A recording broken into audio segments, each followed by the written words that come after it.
ئەم شعریان بەناوی چییە و چۆنە؟ ئەم شعران نیشتیمانیە بەناوی نیشتیمانەکەم کە ستایشی جوانەکانی نیشتیمانەکەم.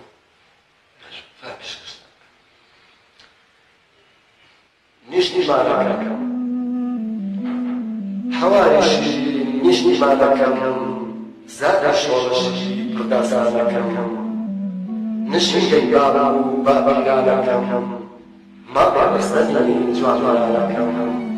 ماڵێ بەستەنی جوانەکەم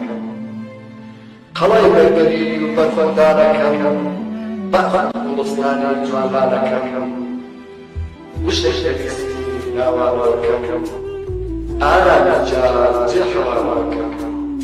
ئارانە جان جێحڕەکەم هەواریشی نیشتیمانەکەم زادە شۆڕشی پڕنازانەکەم لە دووری هەز بە غوربەتی دەکەم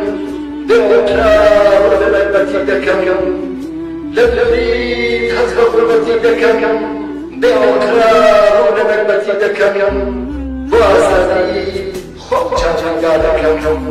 خۆم قوربانی پێشرەگەی مەیدانەکەم خۆم قوربانی پێشرەگەی مەیدانەکەم هەواریشی نیشتیمانەکەم زادە شۆڕشی پەردازانەکەم